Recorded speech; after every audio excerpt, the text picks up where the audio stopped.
asalaamaaleykum Sénégal sénégalais yi fu ngeen toll ci àdduna waaw surtout yëbale baa ngi nii ak maam Kumba bam xaadim la tudd Guèye la sant di yow fii ci Italie fekk la fa nga toog around the world waaw kay jël juróom yi jox la jëlal waaw kay nuyu la ziar la jox la sa wàccuwaay wala si yéeguwaay xoolal bu la ci neex rek nga jël waaw kay niñ koy defee semaine bu nekk war a ñëw waxtaan ak yéen li nga xam ne gis nañ ko mu xew ci Sénégal gëlee ci semaine bii muy actualité ñu war ci waxtaan léeg-léeg di ko def seul léeg-léeg nag am ci ñu ma ci àndal sumay invité ñoo xam ne si vraiment c'est des invités de marque ay nit yoo xam ne ràññee ngeen leen ci réseaux sociaux yi wala ràññee ngeen ci activisme bi seen liggéey seen jëf di leen di présenter sax bu ngeen leen déggee sax da ngeen leen xam voilà ci ñu bare di remercier nag képp koo xam ne activiste la voilà ñi ne ci TikTok bi ñi ne ci Facebook bi ñi nekk ci YouTube bi vraiment di liggéey bu am solo waaw di def live yi voilà yu di invité ay nit de valeur di wax di yee sénégalais yi ba tey jii tey defe naa ne ñee bu ñu yoroon li nga xam ne si mooy média bi fii léegi nangu nañ ko seen loxo voilà donc gis ngeen activiste yi live yi ñoom Baye Fall xam nga mel na ñoom Talibé sax xam nga ñoom Maeva ñoom Sarata ñoom Magita sax xam nga ak ku mu ñoom fils de Macky xam nga gars yooyu yëpp ñoom waaye ku lim da ngay juum sax xam nga voilà ñoom gaynde bu Macky bu góor ba ak bu jigéen ba ak yéen ñëpp vraiment ku mu tudd ak ku mu tuddul ñoo ngi leen di suivre di leen di bëggee di xam ne yéen a ngi liggéey te bu leen ci sonn voilà fayuñu leen ci joxuñu leen ci dara mais bu ñuy wax patriotisme bu ñuy wax patriote si yéen ñooy vrai patriote yi voilà bu ñu demee fële ba ca France te tey jii samay invité foofa la ñuy jógee foofa la ñuy wax ak man ngeen di gis li nga xam ñoom ñoo ngi koy def ca France gële vraiment di bàyyi seen liggéey di dem di taxawu bépp sénégalais ma jëmbal jaañu ci mujj ngeen gis rassemblement boobu ñu defoon ba def naa tey décision de justice yi nga xam ne si la justice française jël na ko li ko waral li ci ëpp doole li gën a influencer affaire boobu mooy rassemblement boobu nga xam ne si vraiment les sénégalais yi nekk fële di nitu dëgg di activiste vrai di déplacé wu fu nekk tey ji kenn ku mel ne Cheikh Tidiane Sall mi nga xam ne si tey ci invité ci Cheikh ci kër gi këram la yàgg na fee ñëw na Milan gi maak moom mii demoon ak ñoom Émile Ndiaye di ko nuyu vraiment di nuyu aussi ña nga xam ne ñoom la nekkal ci France gële bi ñu jógee ñoom ñoo jóge foofu jël seen oto ñëw ba Italie bii doon taxawu fi Ousmane Sonko ñëwee di meeting fii di campagne fii inutilement bàyyi sénégalais yi ca mbënd maag yu metti yi ñu nekkoon ñoom dañoo déplacé wu ñëw te ma jambal mais seetaanuñ ko ndeysaan ma jambal bu tuum rànkewul Sénégal c'est grâce à eux def naa ne ma jambal jaaj dina am reconnaissance boobu li des ci àddunaam dana ko am ci ñoom ndax taxawu nañ ko wéetu fa mel na ne dafa nekkoon fële cybercriminalité ñu invite ñu woo ko wala tribunal bu Dakar ñu woo ko nañ ko doon taxawoo fee ca France gële muy fu jafe ñëpp bàyyi seen liggéey ñëw kii devoir la woon pour mu wax leen ko pour ngeen mun ko gis tey nag ñaar ci ñooñu nga xam ne ñoo nekk ca France ñooy sama invité kenn ki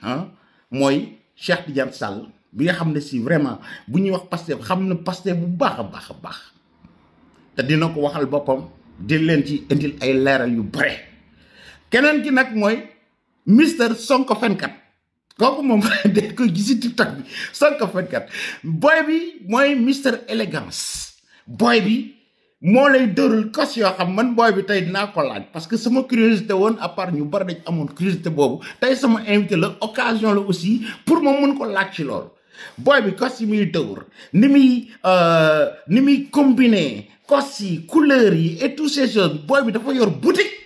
wala qu'est-ce qui se passe voilà kooku mooy Matar Diop dafa naa ne bu ngeen ko gisee dañ ko xam nga lu ma bëgg bala may leen di woo di wax ak ñoom yéen xool leen ñaar ñi may invité Cheikh Tidiane Sall fii ci Milan séquence bi laan jo ngeen xam kan la ma jox leen nag Mister Élégance my boy Matar Diop ngeen xool ko après nag ma doog a ñëw waxtaan ak ñoom tey ka lu gaxen ñu ñëw ñi nga xam ne ñooy yàq réew mi tey ñu xam ne Sénégal sama nekkoon ba léegi mu nga fa am na ay bañkat am na ay doomu góor am na ay sénégalais yoo xam ne taxaw nañu ne kenn mënul takk bum si baat loolu dafa am solo pour ñu réussir manifestation bi rek kon ñu def ko détermination fulla fayda jom ak ngor comme ni ko suñu maam yi defee woon su benn nit di wax nañu respecté par temps de parole bu ñu topp xar yi nga xam ne ñoo nekk fële nañu wax ak askan wi bu ñu wax ak xar yi nga xam ne ñoo nekk fële loolu moo am solo léegi nag xaar nañu may ñu tuuti ñu leen ko may tuuti ñu leen ko may tuuti soogo namoon nañ leen après vacances yu gàtt yi nga xam ne si nii jël nañ ko dem Sénégal xoolaat dëkk bi te vacances yooyu noonu benn confirmation kese lañ si am mooy que ni lan leen yàggoon di wax suñuy vidéo loolu dong moo nekk mooy que ni yàlla dafa jox nguur Sonko fenkat ak waa Pastef les fenkat pour wan sénégalais yi torox tànge bi nga xam ni torox nan ko pour wan sénégalais yi kat ni ñii nii ma jox nguur gi ñu soxoog lanu ñu iñaan lanu loolu moo tax yàlla jox leen nguur mais lan mooy torox mooy doomu aadama boo xam ne si ni yàlla jox na la nguur jox la pouvoir yépp mu am nit koo xam ne yow yaa ko fal nit ki nga fal noonu saa yu génnee wax dina la tuutil dina la toroxal si diggu nit ñi à la limite sax daf lay saaga te yow mi nga xam ne yow yaa ko fal ñeme woo tontu ñeme woo ko dàq lan mooy torox mooy doomu aadama ñu fal la jox la pouvoir yépp ba benn instant sax da nga toog di jooytu ni pouvoir yi ñu la jox doyul ki nga xam ni moo la fal mu bàyyi la nga yokkal say pouvoiru bopp ñi nga xam ne si ni yaakaaroon nga ni xëy na dan la doon déranger nga jël leen nga teg leen de côté jël say nit teg foofu yaakaar ni kat lii su ma ko defee xëy na samay pouvoir dina yokku ba dinaa mën a noot sénégalais ndax benn haine boo xam ne si ak benn soxor boo xam ne da nga ko am envers le Sénégal yow nga ni kat lii nii su amee sénégalais yi daan ma ragal te tey jii nii la sénégalais mën a jàkkaarloo yow soo dee fen ñun la da ngay fen lan moo tax mooy que ni yow da nga torox parce que torox mooy si boppam saa yoo génnee wax si mbooloo sénégalais yépp xam ni kat kii li mu wax ay fen la nangu ak ñàkk nangu moo fi nekk même ñi ànd ak moom sax xam na ni kat kii li mu wax ay fen la. Macky Sall moo fi newoon président de la République musuma koo wax ju ñaaw wala ma saaga ko. sama kàddu bu njëkk maa ngi koy jagleel Firawna Macky Sall. nit nee na pour dalal xelam defe naa su dee dalal xel rek la bëgg am na ay bërëb yu tudd dalal xel diggante Thiès ak Fatick fa la war a dem tëddi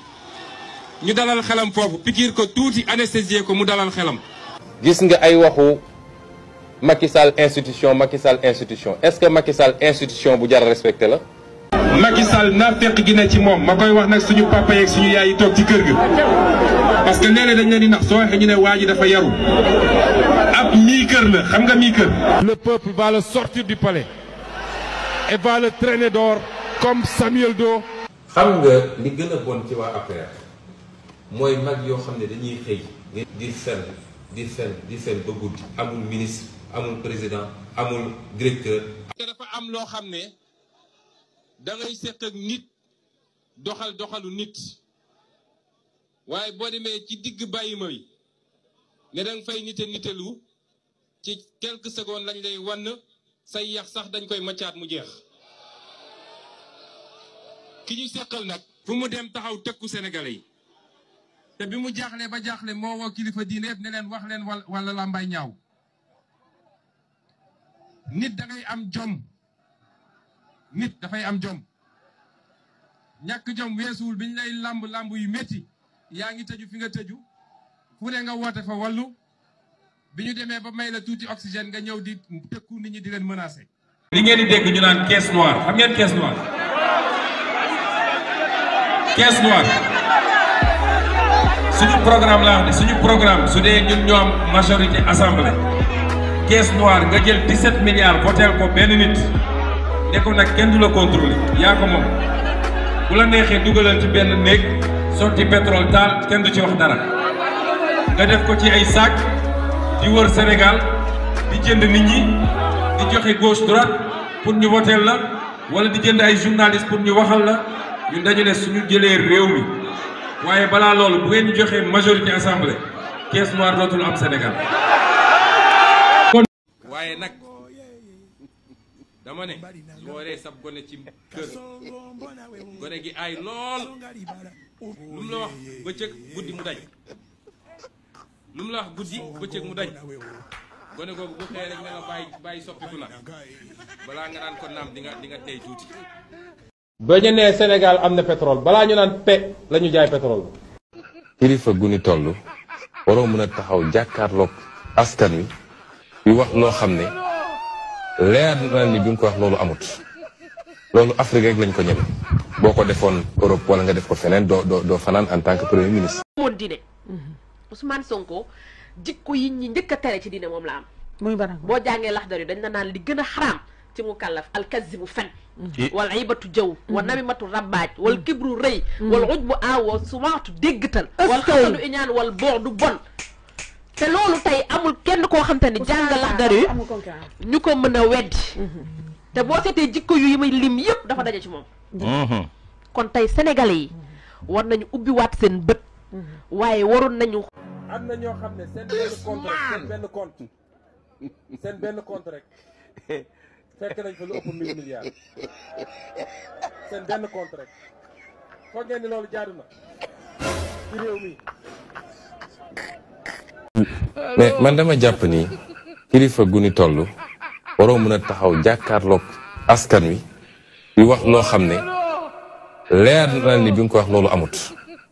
loolu Afrique rek lañ ko ñeme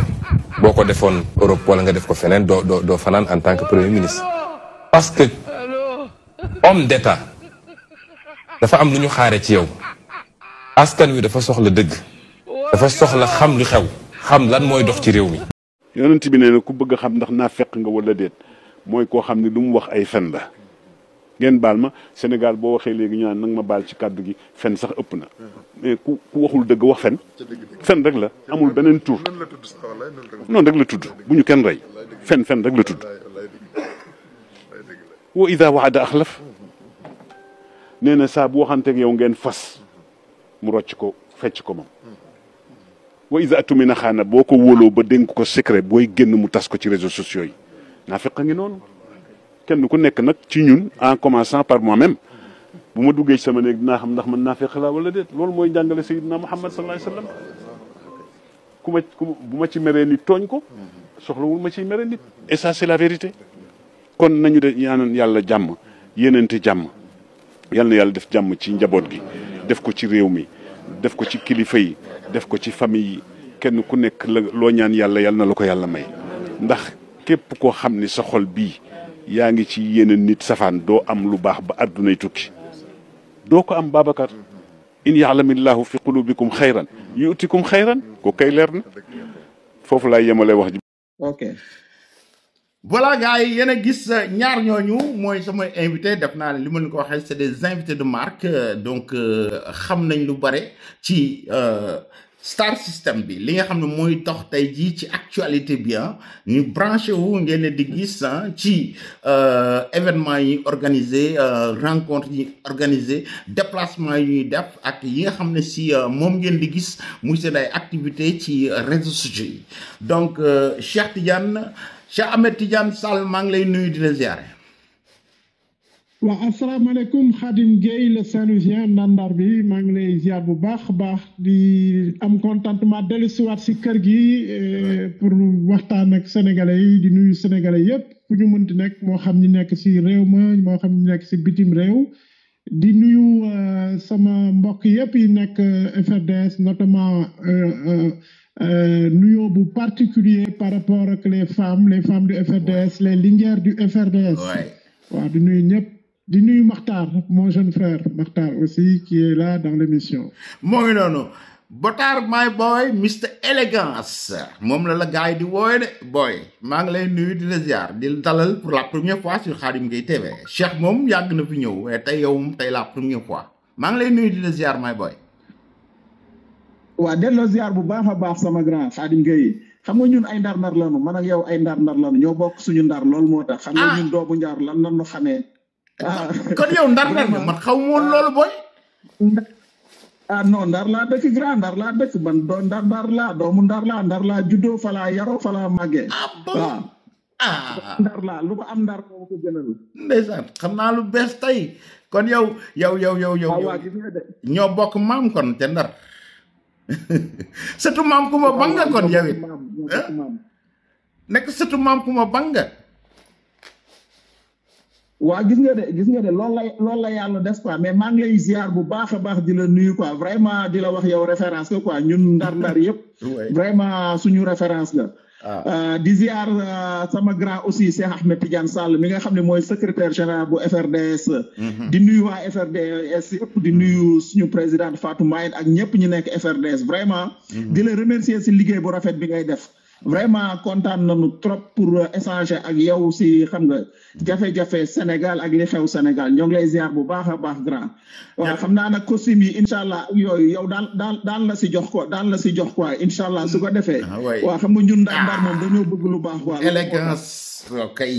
booy mais booy yow da nga yor boutique wala c'est quoi ça. booy dañu gis ne boo teg tey bu subaa nga teg beneen bu bees loolu nu mu demee gars yu bare dañu leen def problème quoi bala ñuy ñëw ci mbirum actualité. élégance bi. waay mariage de couleur yi yoruma boutique nag. waaw mais ban boutique ngay jëlee yi. waaw grand. waaw. grand frère xam nga rek man dama nekk doomu ndar xam nga ñun doomu ndar. yow xam nga bu baax ñun dama bëgg sañse bëgg lu baax. oui. waaw léegi nag man dama bëgg sañse yàgg topp sañse. sama papa bëgg sañse sama yaay bëgg sañse. léegi xam naa si ñoom laa ko doonnoo. moo tax nag dama créé sama benn marque boo xam ni. di ñaw ay costume di defar ay costume mais amaguma boutique quoi vraiment tamit. demoon naa sax bay bëgg commencer di jaay ay costume waaye xam nga ñun doomu ndar tam dañoo tabe. pratiquement. li ma war a jaay dama koy maye donc ba fi mu toll nii daal man daal costume yi damay jënd noonu. dama doon jënd. pour jaayaat waaye mais damay jënd pour sol ak jënd pour maye pour l'instant daal. mais boutique yi nga koy jële mais wala yow yaa koy réaliser yi mun nga ko réaliser yow wala am nga projet boobu.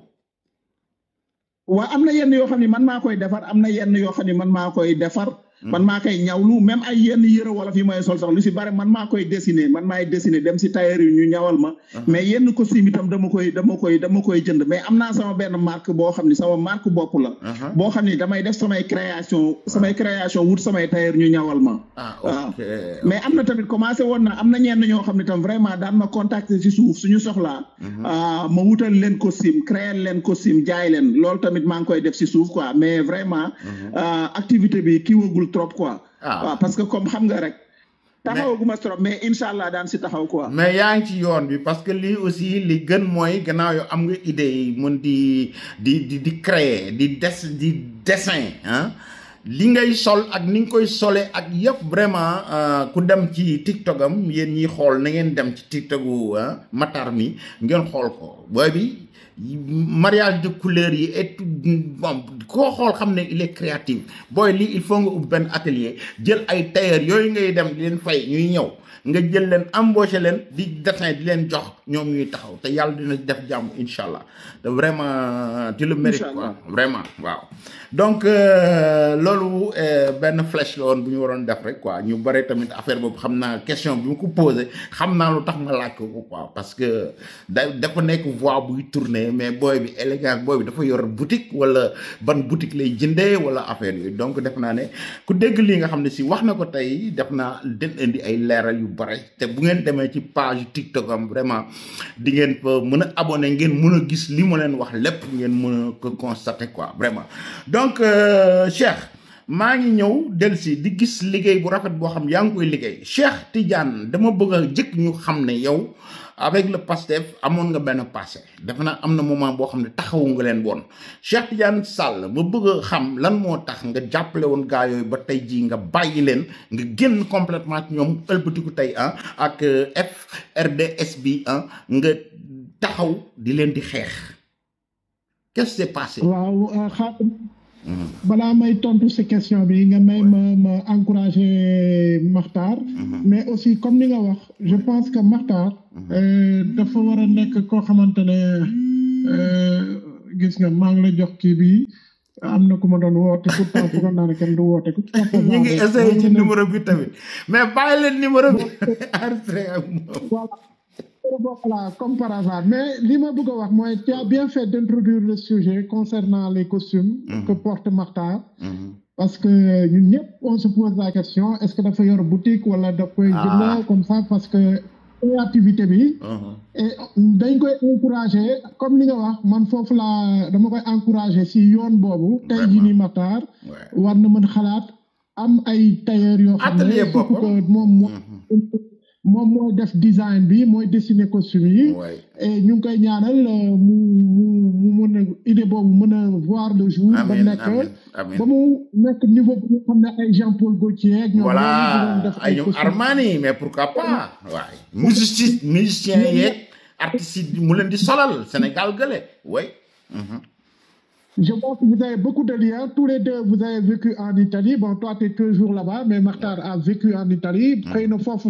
le virus sap bi dugg parce que ñëpp xam nañ ne l'italien élégance ak si européens yi italiens yi ñoo si gën a bëgg affaire solo ak affaire élégance. je pense que loolu yaa ma ko gën a. mais c'est vrai parce que Armani fii la fekk baax Versace fii la fekk baax Gucci fii lañ nekk Dolce Gabbana fii lañ nekk ñoom ñëpp ay italien lañ te def naa ne gis nga ñoom ñii buñ gisoon création yi booy bi def ak li muy sol vraiment daañ ko jàppale ci loolu j'espère que bu taxawalee ci loolu gëm ko dëggal ko vraiment dina taxaw parce que booy bi muy teg moom boo xool da xaalis fan lay jëlee yii yëpp ci moni boog moom yàlla xam mais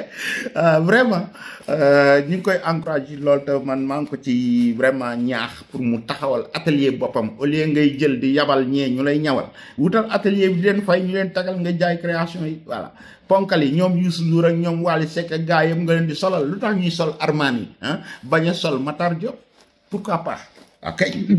voilà donc question la woon bu la posé yow Cheikh Tidiane ñu dem foofu kooku mooy politique bi.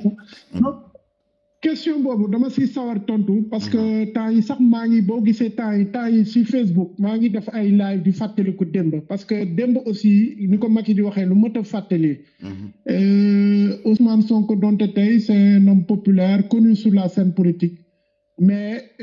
dafa fekk ay nit ko liggéey aussi. ay nit a liggéey ascension politique sonn si lool jël ay années de leur vie def ko sacrifice. perte si lu bëre mais noonu la vie c'est comme ça. donc man 2014 laa xamante ak Ousmane Sonko à travers internet comme ni ma xamante ak yow si internet bi ba yàlla def ñu gise Milan. noonu la ñu xamante ba décider liggéey dans un cadre politique boo xam ne day indi soppite ci Sénégal politique bu bees si la ñu décider dañuy créer li ñuy wax initiative politique pour une alternative au Sénégal qui est un cadre boo xam ne qui se voulait un cadre pour renouveler un cadre qui prône l'alternance générationnelle cadre bu bees indi di doxalin bu bees ci politique donc noonu la ñu commencé liggéey taxawal cadre bi ak parti Pastef boo xam ne moom moo ko doon diriger mooy secrétaire général bi ak beneen parti politique bu ñuy wax parti Diso Med nga xam ne Taymia Ibnou Silla te nekk Dallas nekk un ingénieur dans les nouvelles technologies donc ñaari formation politique yooyu ñoo fondé woon li nga xam ne mooy initiative politique pour une alternative au Sénégal ak man ma nekk coordinateur bi donc nekk chef Ousmane c'est bon de loolu lay bañ de nekk loolu lay bañ de waaw nekk chef di plateforme bi ñu siy liggéey ba yàlla def noonu la ñu xamante ku mel ni Baba Aïdara aussi le journaliste d'investigation Baba moom bëgguñu woon nekk si plateforme bi loolu il faut ñu leeral ko mais Baba doon nañ jox ay xalaat di ñu aider léegi nag plateforme boobu bi ñu ko taxawee comme li Olof Njaay di wax yàlla ak pexeem yàlla jàmbeeg pexeem yàlla ak dogalam dañ si liggéey quelque temps rek ñu daal di gis ne président Macky Sall radié na Ousmane Sonko au niveau de la direction générale des impôts et domaines en tant que fonctionnaire. Radiation boobu nag moo indi création Pastef dans la diaspora en France en premier. Et dans la diaspora et dans beaucoup de coins aussi au Sénégal. Parce que parti bi lawaluñ ko rek en France et dans la diaspora mais également au Sénégal léegi nag avant la création du parti bi ko président Macky Sall radié Donc dama ne bon je pense que lii ñu doon def ni initiative politique pour une alternative au Sénégal nañ ko tegee na parce que on a un frère qui vient d'être radié, il a perdu son travail, il a une perte de revenus sèche, il va avoir besoin de gens yoo xam ne tout de suite non seulement dinañ mën taxaw loo xam ne dina défendre pour ay droits am revendiquer ay droits am pour ñu mën ko rétablir dans ses droits, mais aussi également dina permettre ñu mën di def ay levée de fonds di collecter xaalis pour pallier li nga xamante ne mooy perte de revenus. Donc c'est à ce moment-là que le ñu mettre sur pied le comité de défense des droits de Ousmane Sonko. Pour prendre en charge li ma la wax ni. bi ma ko taxawalee nag Paris Sénégalais yu bëri ñëw wuyu ma tous les partis politiques ñëw wuyu si ñëw jour boobu. D'ailleurs yónnee naa la sax texte bi ma lire le texte liminaire jour boobu de la constitution du comité de défense des droits de Ousmane Sonko yónnee naa la ko yónnee ko Makhtar. waaw texte boobu man ak moom ñoo ko co-écrire bind ko waxtaan si naka lañ koy bindee naka lañ koy présenter Sénégalais mais aussi si biir texte boobu pour l'histoire aussi wax nañu li tax man ak Ousmane wax nañ li tax ñu dàq ko au niveau de la direction générale des impôts et domaines. Et loolu je pense que c'est pas l'apparition du livre loolu di nga si wax tey di nga si interpeller Makhtar mais de manière claire aujourd'hui Sénégalais yi def nañ il y a deux témoins oculaires yoo xam ne deux acteurs par rapport ak parution livre bi mais aussi par rapport ak li nga xamante ne comité de défense des droits de Ousmane Sonko nu mu juddoo en France ak li ko taxoon a jug donc bi ma gisee nit ñi ni ñu wuyu see noonu laa ne politique moom comme ni nga koy waxee yow tu es dans le showbiz te dañuy faral di wax ni musique du biir day wasin mais également politique dañuy faral di wax ne du biir day wasin donc bi ma gisee engouement bi laa ne c'est le moment pour créer parti bi en France laajuma ko dogal laajuma ko avion j'ai pris ma responsabilité de dire voilà je lance la création du parti en France et noonu la démarré la semaine d'après ma convoqué benn réunion au début ñu nekk 7 di màgg di liggéey ñu ñuy abal ay salle ñuy dem si ay quick ba parti bi noonu lañ ko créé en France fondé ko en France ba nga xamante ne après fondé nañ ko aussi si diaspora bi parce que coordinateur yu bëri après si diaspora bi si man la ñu jaar te man damay topp vision Abdoulaye Wade da doon wax bi mu commencé politique bu demee benn gox bu amee benn nit bu ko fa bëggee sax danaa ko yaa ma représenté fii man donc noonu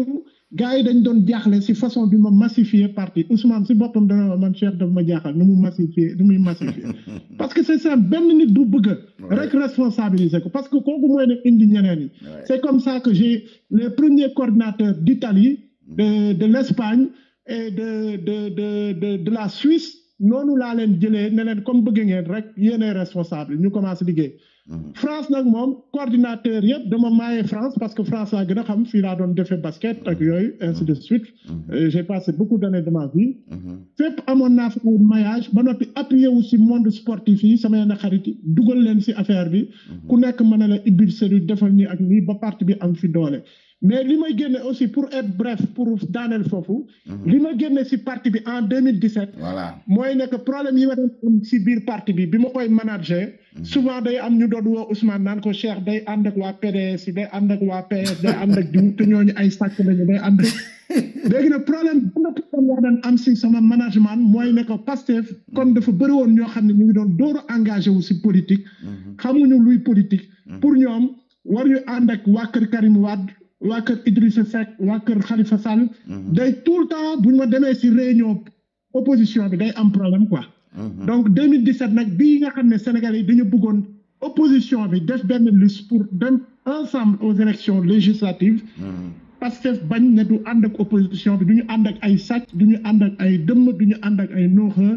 ma ne leen nag yéen man fii la sama àndandoo doon yem ak yéen donte def naa ñetti at lu ne def na daj naa ko si pour parti bi taxaw mais politique dafa laaj nouer ay alliance dem see élection même si ñi ngeen di wax d'accord bokkuñu valeur ak ñoom effectivement am na yoo xam ne ñun duñ ko prôné si parti politique duñ ko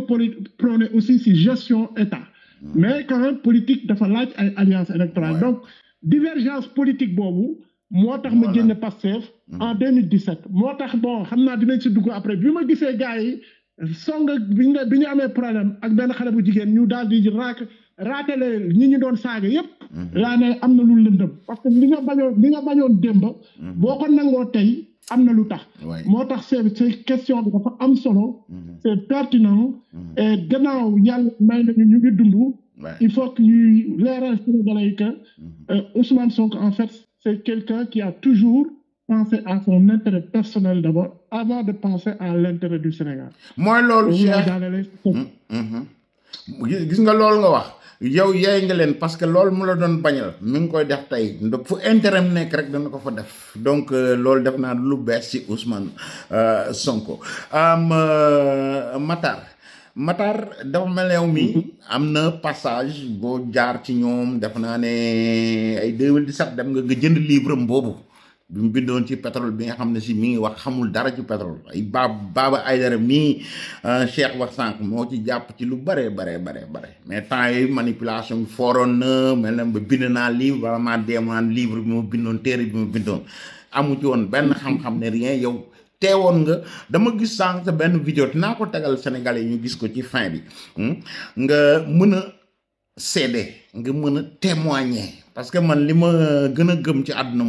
mooy preuve wane ay preuve voilà yow da nga wane preuve foofu que ne yow seede woon nga teewoon nga toog nga ba Ousmane ci boppam moo jël xalimaam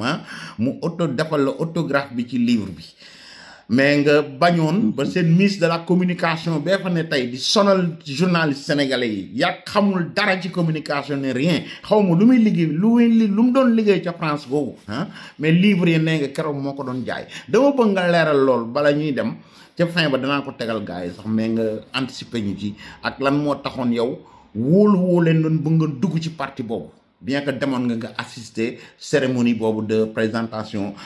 ci livre am boobu nga xam ne si bindoon na ko. waaw grand maa ngi lay remercier xam nga Cheikh dafa am lu mu wax lu am solo mooy que ni Ousmane Sonko intérêt personnel am kese moo ko yëkkati xam nga man dama nekk nit koo xam ni xëy na dama nekk xale teel a engagé wu parce que comme ni ko Cheikh doon waxee sànq Italie laa nekkoon dama 1993 laa ñëw Italie parce que comme sama papa ak sama yaay foofu la ñu nekk ñoom ñoo ma indi ma nekk xale ma ñëw foofu commencé jàng après commencé liggéey en 2006 laa njëkk engagé wu pratiquement si politique parce que man naa wax ni parti réew mi bu Idrissa Seck su amee Italie xëy na yàlla ak man moo tax quoi parce que man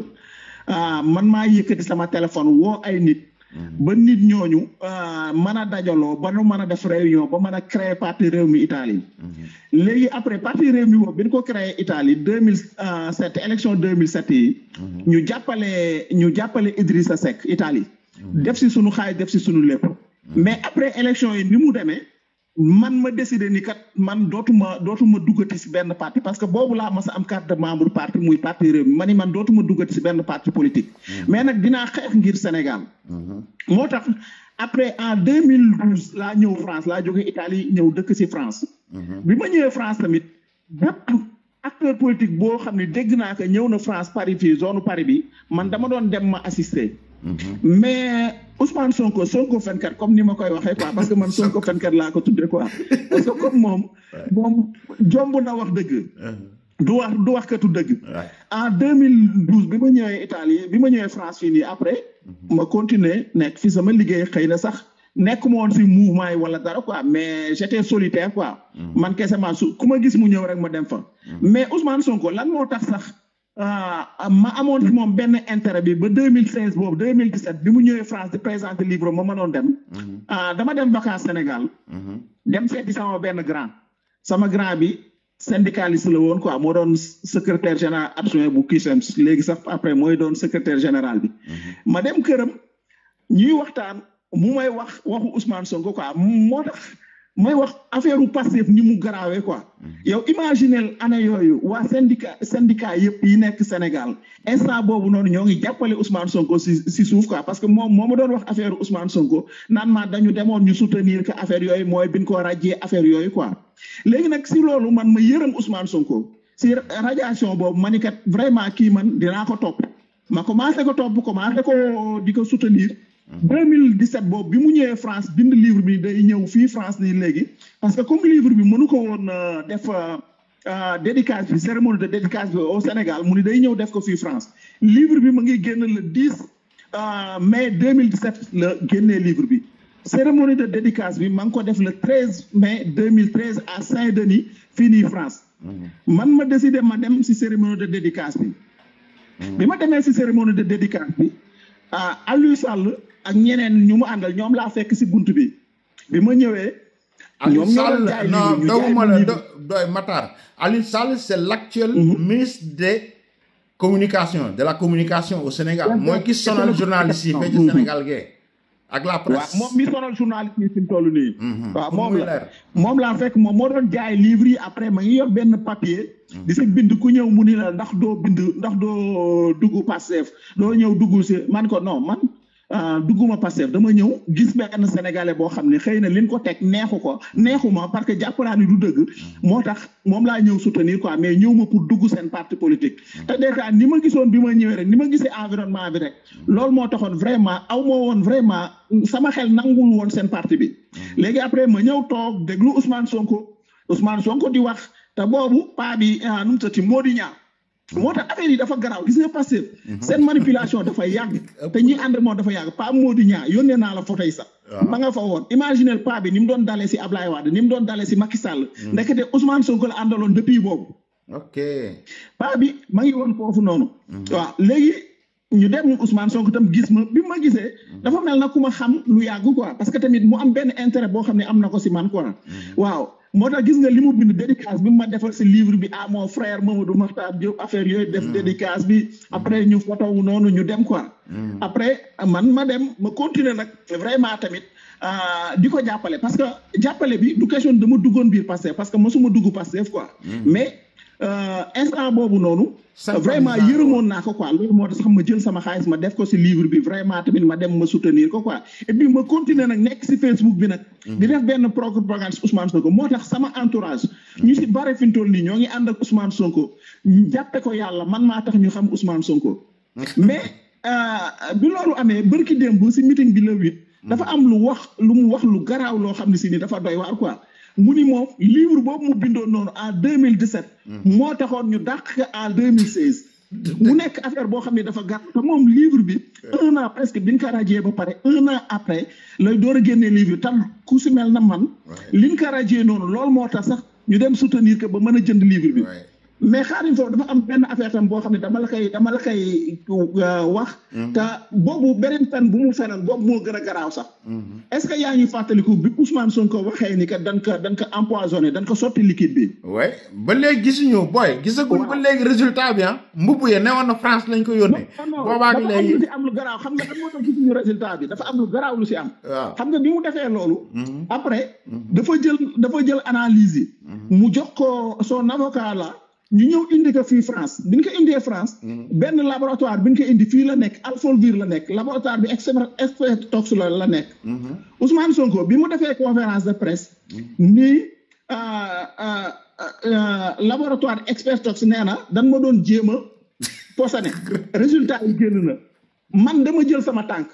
man dama dem ma dem si internet xool ba xam fi laboratoire bi nekk ma jël sama tànk dem ba si laboratoire bi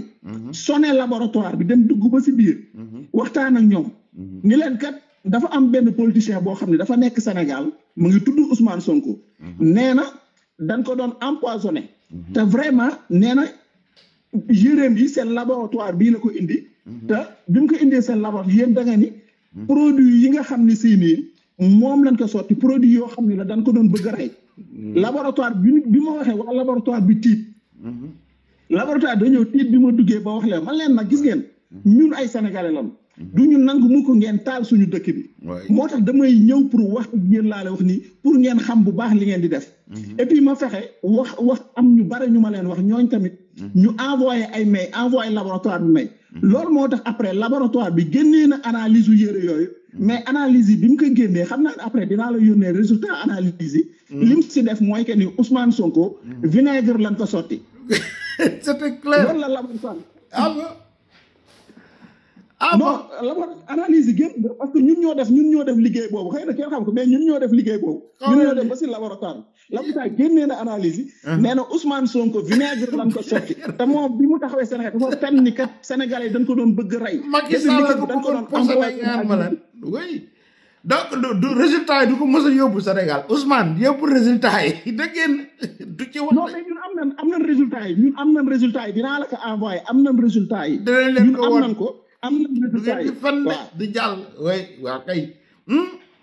kooku révélation la day boo indi waaw ok léegi loolu moo tax man ma tudde ko Sonko fenkat loolu moo tax ma tudde ko Sonko fenkat parce que moom dafay fen dafay manipuler lépp lu mu wax sénégalais yi Matar gis nga bi ma la présenté dama cee teg pour fen boobu parce que ñu bare dañuy defe ne yow da nga koy saaga dañuy defa ne fen boo nee Sonko fenkat da nga koy saaga moo tax sa bi ma la présenté sànq ci vidéo bi sénégalais yi war a gën a gis teg naa ca koo xam ne Maodo Sy Dabakh la doomu Abdoul Aziz Sy Dabakh defa naa ne kooka lu mu xamul ci diine Sonko xam gënu ko xam wax na lan mooy fen teg naa ci vidéo pour satal la mu wóor ne ku ne Sonko day fen bu waxul lu dul dëgg ku wax lu dul dëgg da ngay fen du ay saaga mi ngi ci alquran sax waaw kilifay diine di naan bàyyil fen da yëngal aras donc li nga koy wax Sonko fenkat bu la kenn jàppe da nga koy saaga ñii nag tey boo ne Sonko li mu waxoon démb sax du wuute naag lu tey li ñu ne da ngay saaga Sonko ku critiquer Sonko ñu ne da nga koy saaga te moo dàq saaga ku nekk dinaa leen bonal ay fenam sax yii waa ji wax yii Matar di leen wax vidéo bii ci fin bi dana leen tegal loo xam dana firndeel ne kii Matar mi bu leen waxee Sonko fenkat wala mu wax leen ko wala Cheikh wax leen ko wala beneen live kii que ce soit wax leen ko ngeen xam ne ku wax lu dul dëgg da ngaa fen amul dara moom ci boppam tëj nañ fi ña ngi ne takkal nu mu tëddee Ahmed Ndoye ña ngi ko takkal bracelet électronique boo xam ne daf ne Sonko dafa ñàkk jom man maa leen tegal tey barki Serigne Fallou Mbacké Sonko ci boppam ne Macky Sall président de la République institution ne dafa ñàkk jom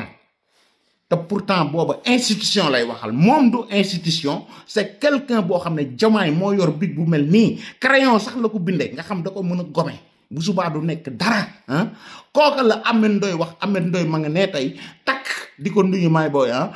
ma ngay wut nañ ko chargé bu tourné fii ma ngay dërëreeg bul dépassé feeg bul nangam te kii taxaw wax ne institution te taxaw na ne institution Macky Sall ndax institution bu ñu war respecté la Sénégal dafa am institution bu ñu war respecté ak bu ñu war respecté loolu tax tey Diomaye mi mënu koo jox benn genre respect ne moom mooy raïs bu mag bi il est le roi moom rek moo compté amul benn respect ci institution xamul sax lu institution pour di ko respecté mais boo ko tuddee tey yow Ahmed Ndoye ne Ousmane Sonko dafa ñàkk jom mooy loo doon wax jom boo def lii loolu la ko wolof di waxee du saaga mais ma nga ne coûté na ko bracelet électronique boo xam ne xaw ma kañ lañ koy tekki dinaa leen ko tegal fii juge ba ko tëj ka ko takkal bracelet ba lépp dinaa ko tegal Ousmane Sonko mi nga xam ne c'est un simple citoyen ministre premier ministre dañ koy respecté mais premier ministre du institution kooku respecté wul kilifaam nga xam ne institution la donc kooku nag bu taxawee wax institution muy président de la république son excellence du président Macky Sall ne ki dafa ñàkk jom te du samay wax moo ko wax dama koy teg man lépp lu may wax dama koy documenté di ngeen ko dégg ngeen wax ma lu tax Ahmed Ndoye mais wax lu mel noonu ñu tekkal ko bracelet électronique te kii ba mu koy wax ki nga xam ne institution réelle la lu tax moom mi woowuñu ko entenduñ ko defuñu ko lenn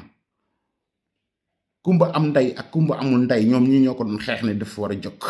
mais tey ñoo koy jiite waaw képp kuñ wax lenn Diomaye mais ñi ngi saaga Diomaye di wax Diomaye lu ne jabari Diomaye ku mel ne Mollah Morgun dégg naa muy avertir jabari Diomaye ji ab sa fay naan ko xam naa histoire beeg bu ma tax a wax ak dugg na fii génn mel ne kooku dafa newoon ci ay dëng-dëng li xam nañ lépp ak dañ ko wax ak bu ngeen ni di menacer le président de la république te Sonko moo taxaw bi naan président kenn du wañ loxoom te moom moo jëkk a wañ loxoom jàngal ko xajam yi xaram yi ne ci réseaux sociaux yi fu nekk ñuy wax lu nekk président de la République pour la première fois ñu gis dans l'histoire du Sénégal ah président taxaw ci page am ñi nga xam ñoo ko fal mi ngi mel ne APR waa APR toogoon dem ci page u Macky Sall bi mu nekkee président ci Sénégal di ko saaga kii ci Pastef ñoo ko jëkk a def te kan moo ko jiite seen waa ji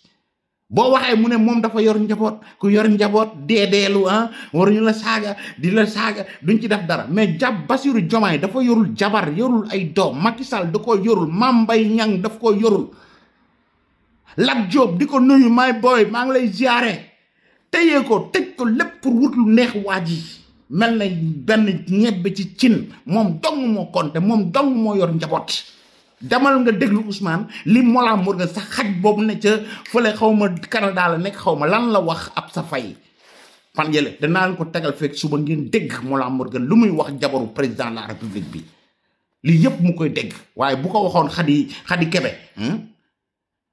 mbaa deuxième fois mu mbële dana demee neneen fii la ñuy taxaw lu tax mu koy wax ñëpp dal ci kawam mais wax na ko jabari Diomaye déedéet c'est normal way Ousmane Sonko daal mooy xutbu zaman bi mooy yàlla ji mooy yonent bi mooy lépp ba ay doomi Sénégal ay sénégalais toog fi di yëy ay ngooñ takk ay béjjën naan ay xar lañ mais kii fan la leen jëmee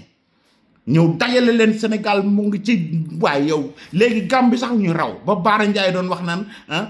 Ousmane Sonko Baro rek la tane Baro rek la mën a jiite tey ji Baro mu ngi ci gannaaw Baro lañ topp waa ji amul lu muy tal jël ay vacances ak ay fériés di n'importe quoi Ousmane Sonko bi nga xam ne si sawaay moo taxawoon fii nañu caisse noire dafa xaraam wax ko fii ak Karim Xrum Xax kooku tey ji moo taxaw ak oustazam yi taxawoon fee ñàkk jom toog ci seen le 8 bële di wàcce ay kaamil alxuraan lañ fa doon wàcce ba pare jëm jëlee ñu bois sacré seen jigéen ñëw seen calebasse yu ñëw mystique boole ko ak li nga xam ne si mooy alxuraan ci même lieu bi waajooju mu ne woon caisse noire dafa xaraam kooku moo ñëw démb daganal na caisse noire daganal na fa sàngara ak toxum cigarette lii dégg ngeen ko de moo ko wax du samay wax parce que fa la ñuy jële ak naar bi mooy joué moo tax maire bu toog ci Sénégal say doom na ngeen leen xool seen or yi na ngeen ko téye bu baax Ousmane Sonko joxu leen liggéey li wutul lu mu leen di liggéeyale woowu leen pour wax lan leen di proposer waaye nañ dem joué ji ku amul looy joué looy def agressé ngay def pour mën a dem jouer ca naar ba sàcc ci téléphone yi jàmbur sa wër sa wurusi yaay sa yërey yaay sa yërey baay sa mbirum baay ngay jël nga jaay ko dem jouer ca naar ba pour Ousmane Sonko mën ca am 20% yu mu yëkkatee Sénégal naankati sàngara yi day dem ne leen nañ dem di naani gën a naan sàngara ki nga xam ne nee na yonent mooy référence am wax ma yow lu may xool ban jukko gis ci Ousmane Sonko boo xam ne reflété na jukko yonent ba def naa ne sàngara de kenn du xaraamul tux dañ koo sip jouer carte dafa xaraam waxuma la mu dindi mu criminaliser góor jigéen waaye yow ñëw na daganal yi yëpp boole caisse noire ga muy napp nit ñi fii naan ku fi wax am naa caisse noire na ñëw weddi ne amu ko wala mu dindi bu Diomaye bee mu ne woon da koy dindi mooy seen jëkk nekk seen waa ba muy jëkk def waaye ñëw di napp nii ku wax da ngay tëj da nga am moom sénégalais yi gaynde Sénégal xool leen li ma leen wax sàngara la Ousmane Sonko def promotion Sénégal carte muy naar ba ak toxum cigarette ca la nar a ñëw ne lañ koy da leen ci yëkkatil Sénégal c'est lui même ba ne lu mu bëgg ci justice bi bu amul maanaam ku ma neex ma tëj na ngeen ma tëjal ku ma neex Mame Mbaye Niang na ngeen fexe ba ne moom da doon fen man maa ne ci dëgg na ngeen bu leen fayati impôt inspecteur des impôts et domaines bu taxaw naan peuple sénégalais bi bu leen fayati impôt te impôt yooyu ñoom seen courant ba ak seen gaz ak seen oto yeeg seen lépp ci lañ koy faye ñun ñu leen koy fayal ñoom tekkiwul ñaari salaamaaleykum fal leen amul lu mu leen di fayee koo xam ne daggkati juuti la bu naan bu leen fay juuti parce que man mi nga xam ne man sama mbiri bopp dong moom ma doy ci àdduna faalewuma leneen sénégalais lu ñu dund sama yoon newu ci gannaaw bu ma nee tëjal leen ma diw juge bu ëllëgee ñu bàyyi ko mooy ñoo xam dañuy dem gëstoo gëstu juge temps yi dañoo liggéey fu ne loqati na ci mun ñoo gis dara ci doomu aadama ji ñu bàyyi ko mu ñibbi Ousmane nee na loolu wur nekk parce que moom mooy xutbu zaman bi nga xam ne moo ko décidé kii dañ war ko tëj te wuru faa toog sax benn weer dafa war a nëpp ca kaso ba kii moo bon te yees kay ne gis nga yéene nekk la gis nga Macky Sall nee na dafa namm Macky Sall na ñëw gis nga bis bu Macky Sall di ñëw na nga ko tertuwaal na nga ànd ci ña koy tertu bul ñaan retour Macky Sall de mu gaaw bis bu ñëwee gaynde yàlla na fekk yow nga mën a toog Sénégal waaw lii la leen taxawoon moo tax ñii ma invité sama invité yi àndoon ak moom ak téeméer yu mel ne ñoom jàppoon ko man yàlla dimbali musuma toog benn seconde sama vie di ko xool keroog bu ma jàkkaarloo jëmm ji laa xam ne kii du ko baax te xamagu leen lu bare gis nga Bassirou Diomaye mii tey la teg ca taabalam ji xam na ci moom loo xam ne tey ji te li gën a métti ci doomu aadama mooy kee lan la xam ci moom ndax man xam naa la ma def mais xam ne lépp lu mu mën sa def du début jusqu'à la fin tey jii Bassirou Diomaye xam na ko moo tax ba muy doog a toog ca banc ba naan ko xoolal sama banc bi yaa fiy toog déggati ngeen Diomaye wax lu mel noonu doo ngeen ko mus a déggati parce que lam xam ci moom tey jii information yam yor ci moom bis bu ko Diomaye génne woon rek non yu ko dana jib fuñ ko fekkewul quoi moo tax waa ji rey boppam bëgg a forcé te dana fi génne xaram yi ma dégg ñu naan nañ ñu ngi commencé préparer cocktail molotov yi bis bu ngeen ko defee rek ngeen xam ne seen nday liggéeyu leen dara gis nga béyoon bu fi Macky nekk da ngeen mën a bettoon état bi mais bi yoon préparé nañ leen bu leen waa ji jaralee ak yam jëf lam def te Bassirou Diomaye xam na ko tey te xamu ko woon ba muy ànd ak moom ci Pastef na ngeen ko jéem waaw kay ba ngeen àgg yéen ak seen i cocktail molotov fan yi ñu ngi organisé préparer ay cocktail ñoom daal loolu mooy seen faj benn brique teguñu ko Sénégal léegi liñ nar mooy ñëw ba ci nguuru Bassirou Diomaye ak Sonko ñu ne dañuy dem yàq nag la desoon na ca berte yi ak ca la ñuy am fële ndax benn waa ji ndax mu bëgg ñëw toog ci nguur gi effacer yenn ñaawteef yoo xam ne si xëy na ay nit xam nañ Madiambal Diagne ci moom laa bëgg ñëw léegi ma tar remercier naa la war ci delluwaat ci Cheikh Madiambal am na taxawaay bu ngeen ko taxawu fan yi ba defe naa ne seen rassemblement boobu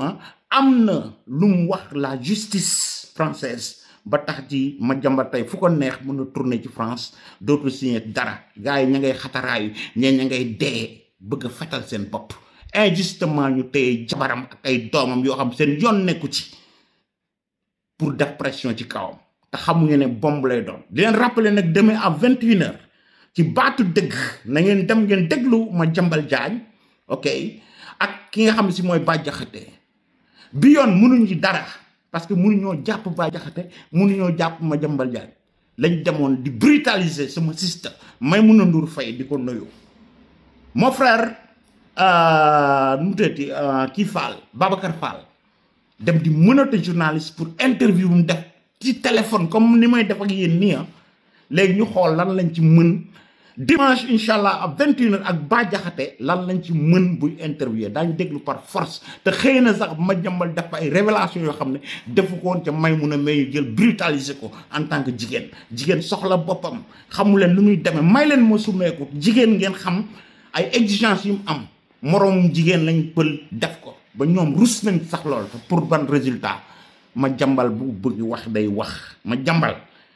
presse internationale bi naan la fu mu bëgg a waxee CNN sax bu bëggee wax fa France Inter xam nañ ñu mu demee RFI France 24 ñoom ñëpp xam nañ Madiambal ku muy waxal moo koy décider saa su bëggee nu mën a doone journaliste bu nekk tey jii boo sañoon di togg ak moom chaque jour di xam évolution ak lan la nar gisagu leen dara sax da ngeen di doon ba yow Cheikh seen rassemblement bi am na effet bu mu def Madiambal ak situation laa bëgg nga wax ñu li nga xam ne yow seede nga ko yaa nga foon gis nañ ci image yi ak lépp nga taxaw ko yaak ñoom Fatouma yi ak yéen ñëpp seen waa FRDS yëpp ngeen taxaw ko vraiment ba xam ne vraiment wéetul leen ko te Madiambal dafa naan keroog koo gis ak dégg ko ni mu waxee xam ne bëgg na kontaan na am na famem wéetul waaw même bu dee sore na Sénégal gee mais mel na mu ngi woon ci réew loo ñuy wax ci loolu ak lan moo war a xew après. waaw loolu dafa si sawar tontu daf may permettre aussi ma fàttali taxawaay li nga xam ne mooy front de résistance de la diaspora sénégalaise ñu koy wax FRDS bi nga xamante ne ay parti politique ñu ngi si ay personnalité indépendante ñu ngi si ñoo xam ne aussi bokk ci si benn parti comme ni ko Makhtar di wax dañuy jug rek pour xeex Sénégal àndandoo pour que ñu mën def ay unité d'action ensemble donc FRDS avant FRDS ATEL moo fi nekkoon mais ATEL li ko taxoon dugg Alliance pour la transparence des élections législatives bi élection législative jeexee nag gis nañ ne par rapport ak jàpp yi néewal doole Sénégal yi ñuy néewal doole sénégalais yi ñuy dàq seen liggéey notamment les plus de 30 000 salariés yoo xam ne sénégalais yoo xam ne jaay nañ leen doole dàq leen de manière injuste loolu moo ñu yóbbu woon d'ailleurs Genève pour ñu revendiquer casse li nga xam ne sénégalais yi dañ leen dàq seen liggéey te loolu jaarul teguñu ko si yoon bu ñu demee Genève nag suñu kër sœur boobu Fatou Bao waxtaan fa la judd donc FRDS juddoo dafa am solo aussi baax na nit yi xam ko FRDS li ko tax a jug mooy xeex contre les arrestations arbitraires contre les détentions arbitraires et pour la démocratie pour la liberté d'expression loolu mooy taxawaayu FRDS tey loolu mooy raison d'être FRDS et la présidente keroog bi mu amee information bi Fatou Mayine am information que Madiambal dafa war a jaar au niveau du tribunal de la cour d'appel de Versailles bi ma ko waxee on a décidé ensemble ne ñun en tant que Sénégalais en tant que FRDS avec tous les membres ñuy gërëm aussi encore membres yi parce que comme ni nga ko wax sànq ci introduction bi boo gisee nit yi kilifa yi fa nekkoon bàyyi seen liggéey bàyyi seen njaboot ñoo xam ne génn nañ seen kër 4 heures du matin notamment notre sœur aussi pour la deuxième fois Mati presque 3 heures du matin la génn këram parce que noonu man dina jógee mais ku lim jógee jum ñëpp mais les Sénégalais dans leur grande majorité xam nga yow jour de semaine nu mu mel foofu c'est compliqué et je tenais à les saluer à saluer leur engagement avant may wax ne par rapport ak li nga xam ne mooy taxawaay bi FRDS am nga xam ne on ne pouvait pas avoir meilleure occasion que d'aller soutenir notre compatriote Madiambal Diagne parce que ñun waa FRDS jàpp nañ ne Madiambal Diagne day état bi da ko bëgg a néewal doole particulièrement Ousmane Sonko dafa am problème personnel bu mu bëgg a régler parce que Madiambal Diagne bul fàtte ne bindoon na livre ci affaire Ousmane Sonko Adji Sarr mais également Madiambal Diagne wax na ne Ousmane Sonko c'est un fonctionnaire milliardaire wax na ne aussi Ousmane Sonko am na caisse noire 9 milliards donc boo gisee ñu taxawaay FRDS ñu waroon dem soutenir Madiambal Diagne dafa bokk ci li nga xam ne FRDS da koy xeex FRDS bëggul ñuy néewal doole benn Sénégalais loo xam ne teguñu ko ci benn yoon wala di jël justice di ko instrumentaliser wax nga ko sànq bu ko xoolee affaire Madiambal Diagne sa xel day tey parce que affaire boo xam ne c'est une affaire boo xam ne affaire société la mu am société boo xam ne société bi contracté na ak 49 prestataires la société boobu société tubaab yooyu contracté prestataire ñu sepp si mennum benn société bi nga xam ne mooy société Madiambal Diagne mais loolu xarit bu la teewul sa xel dara dootul teey sa xel société boo 49 sociétés ñu yëkkati benn société bu xam ne Madiambal Diagne moo ko moom daal di ko singali jàpp si doom jàpp si jabar jàpp si ay xarit mais xanaa loolu dootul wàllu rek affaire société mais ni comme mais même les plus grands terroristes du ñu jël seen doom di leen jàpp bu ñu leen gisul wala seen jabar ñoom ama affaire ñoom la ñuy wut ñoom la ñuy seet mais yow Cheikh doguma la mais Ousmane Sonko bi mu dawee ruux daw Ziguinchor mais demuñu jëlee ay doomam ak ay jabarama di leen di jàpp defuñu ko woon absolument te dafa daw laa la wax dem Casamance ay booy 12 ans ñoo ko cercle seen saaku suuf foofu di xaru bu Macky Sall amul woon yërmande dana dem dégager foofu te saamoon na fu tuuru pour loqati ko génnee ko delloo si ko mais dañ ko bàyyi waaw léegi nag ñu ne Madiambal dafa daw dem jëli ay jabaram ak ay doomam di tëj ci ay kaso mais c'est tellement vilain ku la waxoon ne lii dina xew ci nguurub Bassirou Diomaye ak Ousmane Sonko nga mun ko weddi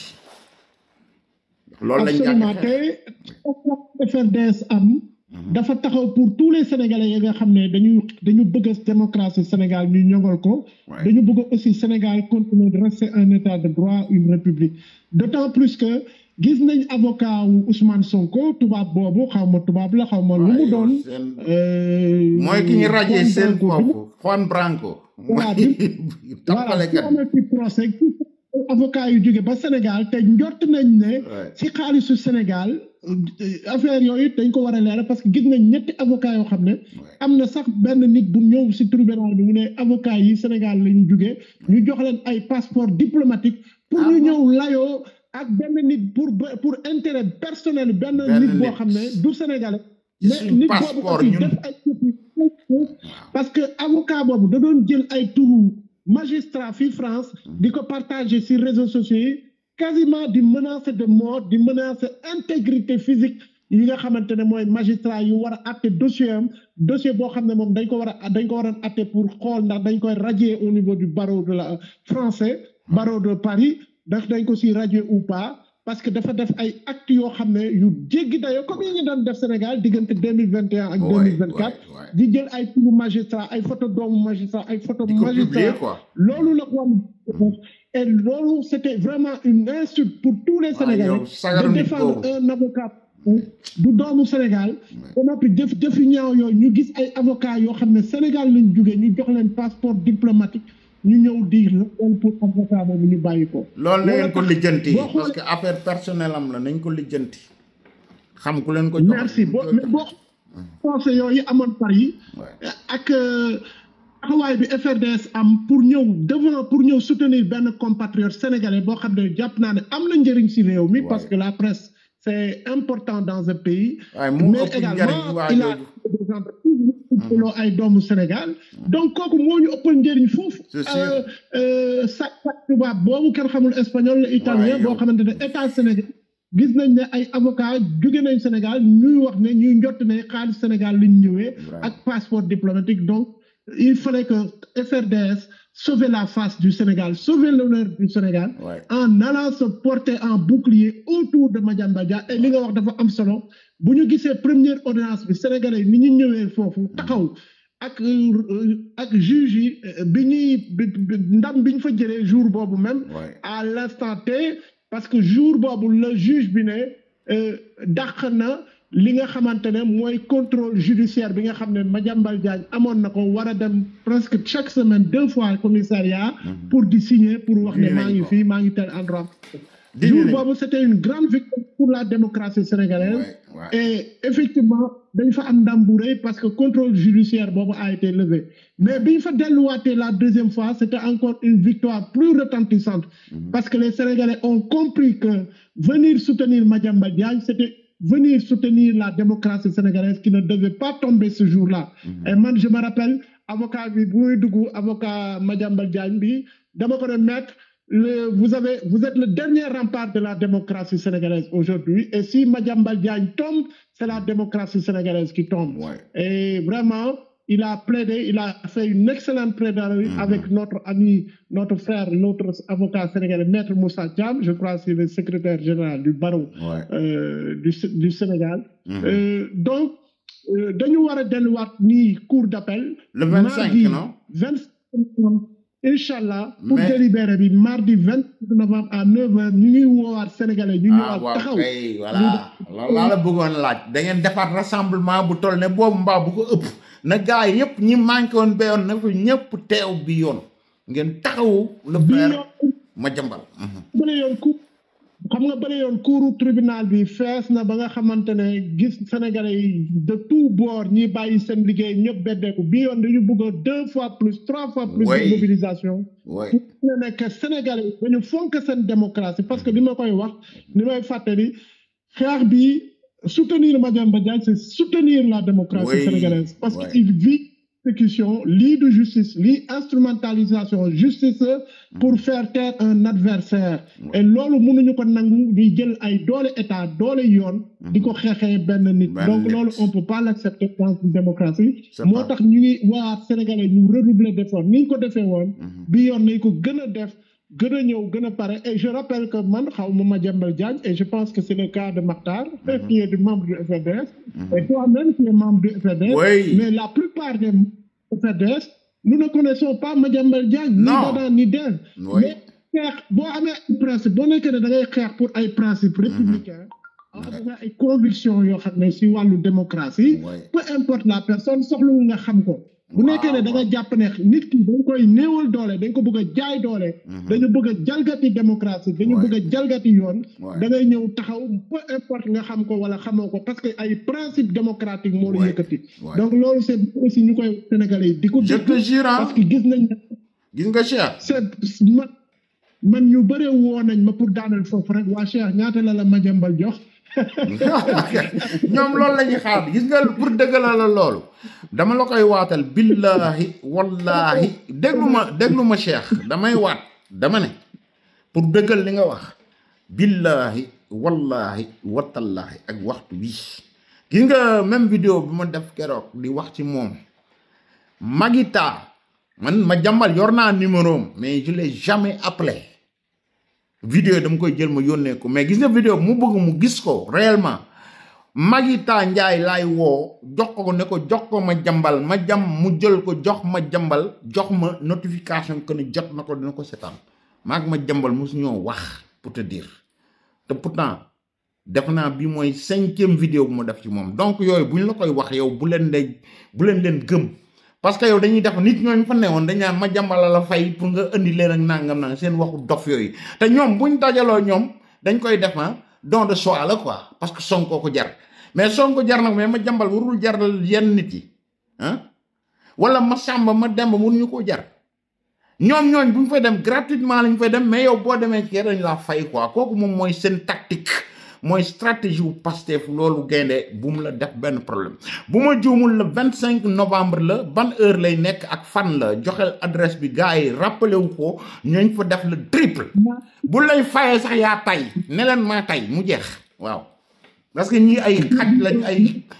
kaña yoo xam ne si gars yi di neppi di leen di expliquer sax yàq sa wax la ban jour la le 25 ak ban heure ak tribunal bi fu mu nekk gars yi mun ko rappelé wu ñu ko xamuloon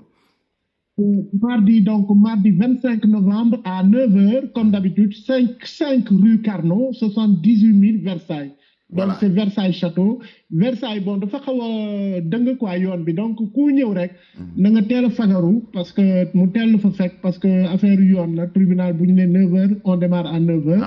Et ça bu ñu fa demee ndeysaan dañuy am pensée pour notre père le père fondateur de la démocratie sénégalaise Abdoulaye Wade nga xam ne Versailles la dëkk.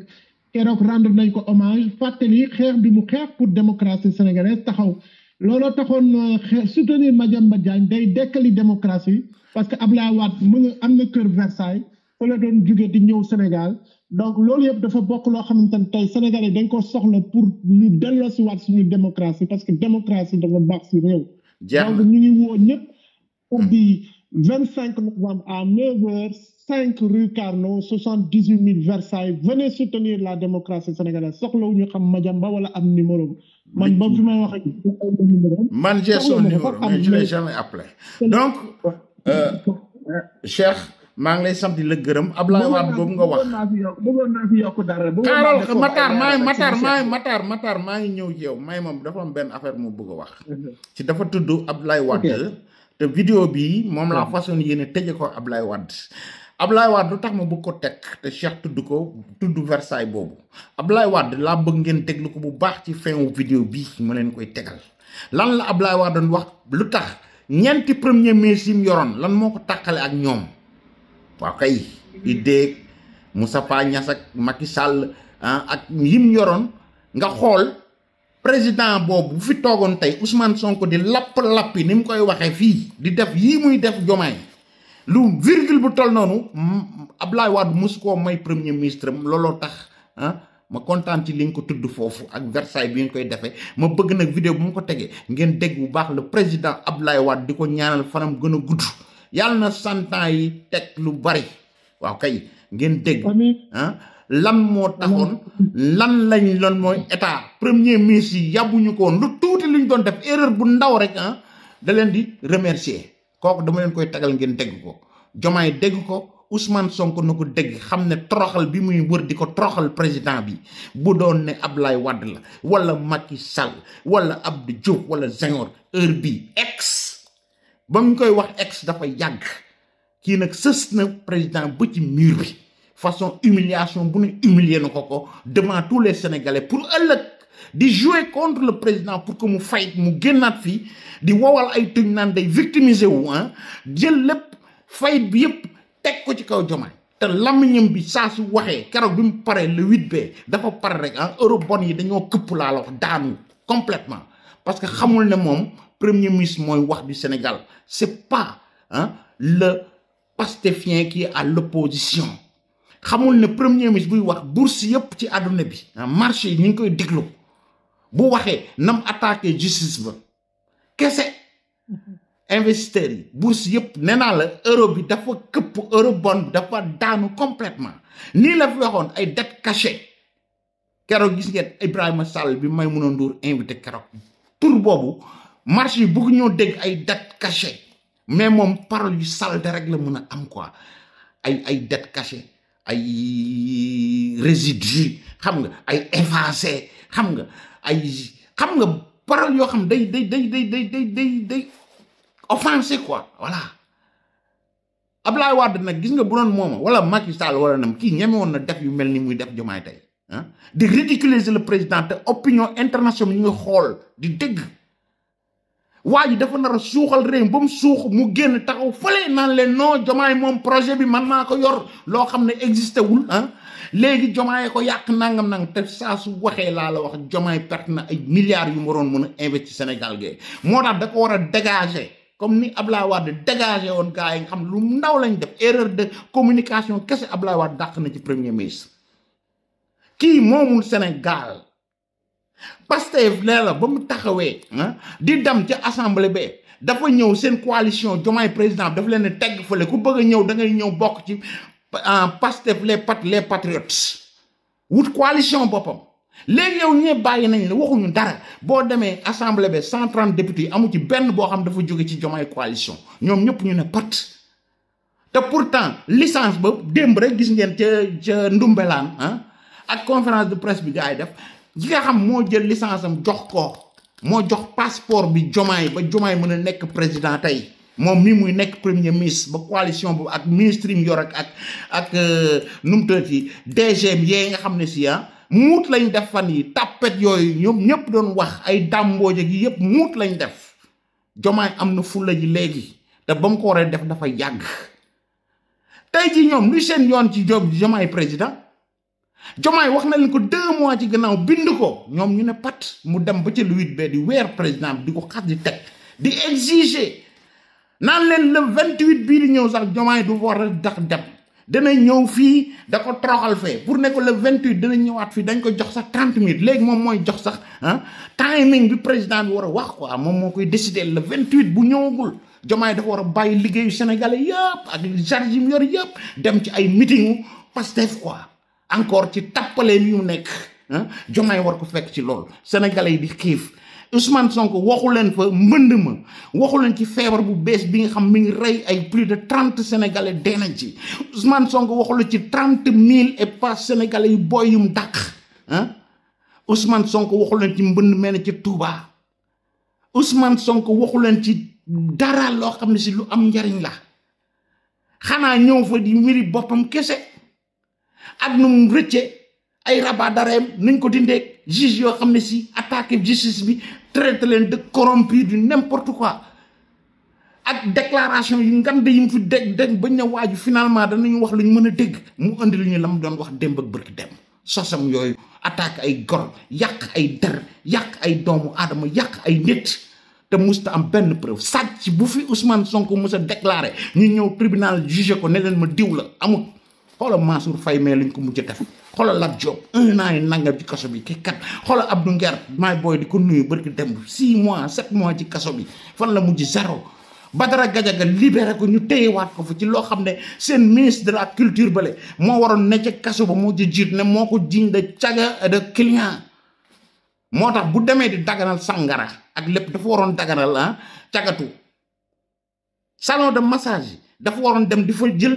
ni muy jëlee ci cigarette ak sàngara si ak ci naar bi na ci boole salon de massage yi waaw kay ñuy fay ñoom tamit wala ñu mën a tëj Ousmane Sonko da koy yàpp sénégalais yi gaynde Matar nga ne loo bëggoon dolli ñu tëj ko foofu. waaw mais Karim. waaw dafa am lu Cheikh Tidiane Sall wax léegi quoi nee na nit ñi dañ koy woo naan ka Madiambal lan ñaata la fay. may am benn témoignage boo xam ne rek gis nga Cheikh Tidiane Sall bi ñuy programmé affaire Madiambal bi moom yëgu ko woon sax. parce que man maa gis affaire bi ni mu demee noonu ma woo Bachir Fofana ma ni ko Bachir. vraiment gis naa Madiambal ma ngi fii France nii. te xaw ma nan lan mën a def ba jàppale ko quoi. est-ce que yow mënoo ñu laajal Madiambal ni ka ndax bëggul jouru audience bi. ñu ñëw jàppale ko. waaw Bachir Fofana ni Bachir Fofana ma ngi fi mu ni ma Maxtaar amul problème man dinaa laaj Madiambal. su ko defee moom su fekkee ni moom gisu si dara rek après dinaa la wax après Bachir revenir ma ni ma amul benn problème. man maa woo Fatou Maye muy présidente FRDS ni ko Fatou Maye. vraiment waxtaan naa ak Bachir Fofana nee na laaj na Madiambal nee na gisu benn problème donc. est-ce que duñu programmer dara pour jour audience bi. pour ñu dem jàppale Madiambal gis nga li ma lay wax nii Cheikh Tidiane Sall moom sax yëgu ko. donc problème bi noonu la demee moom Cheikh Tidiane Sall donc moom xamu si woon dara sax après gis nga te man mii nii man aw ma woon sax man sax fekkeewu ma sax ñaari audience yëpp fekkeewu ma ko parce que dama doon liggéey. mais problème bi noonu la demee gis nga man yoruma numéro Madiambal Diagne. Fatou Maye yorul woon numéro Madiambal Diagne. Cheikh Tidiane Sall yorul woon numéro Madiambal Diagne moo tax FRDS ñun noonu la ñuy liggéey ñun dañuy liggéey pour Sénégal. ñun Sénégal dong moo ñuy yëkkati. dañuy def li ñuy def dañ koy def ngir Sénégal te xooluñu si dara. donc ñiy wax naan Cheikh Tidiane Sall naan kaa dan la fay xaalis ak fayuñu la xaalis. nanu xam ni Madiambal Diagne Sénégalais yi dañoo décider. jàppale ko ñu Sénégalais yi dañoo décider soutenir que. te xooluñu si dara seetuñu si dara parce que xam nañ ni liñ ko teg du yoon. parce que amul fenn. ñu ni Madiambal nekk fu ñu dem jàpp jabaram jàpp ay doomam. ba jàpp doomam boo xam ni sax yoonam nekku si. parce que doom bi nga xam ne mooy diriger quotidien moom yoonam nekku si. donc Sénégal li fa Ousmane Sonko ak ay nitam. ministre de la justice am li mu fa bëgg indi nii mooy dictature te loolu du jàll quoi loolu laa si bëggoon yokku. moo ngi noonu donc maa ngi leen di sant vraiment di leen di gërëm romb nañ 1 heure de temps yi daañ del soit waxtaanaat évolution bi après le 25 boobu Madiambal def man defe naa ne bu doon Ousmane Sonko di góor yàlla la woon dëgg au lieu muy wax waxi Macky Sall foofu nga xam ne faale wu ko yëgu ko dund ko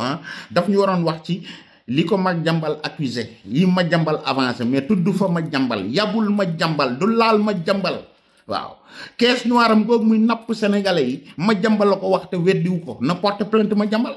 ci loolu du ko mës a def waaw Madiambal moo ko laaj déclaration de patrimoine am fii àddunay dégg Madiambal la bind ci Adji Sarr loo xam du dañ Madiambal moo fa jële Adji Sarr génnee ko te Ousmane Sonko yëg na ko xam ne lépp nu mu demee lu tax génnul weddi ko Madiambal moo tax fële nga xam ne si mooy rébellier ca Casamance daje bu mu daje woon moo tax démb bu ma déggee ñu ne vraiment di remercier ki nga xam ne si mooy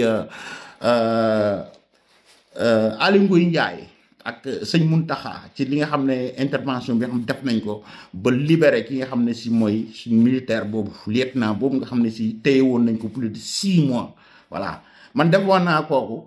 moom mii nga xam ne seen mbokk la moo ko waroon mën a lijjanti ji mais ñeen dem lijjanti ji ko xam nañ ne général Kandé sore na fii waaw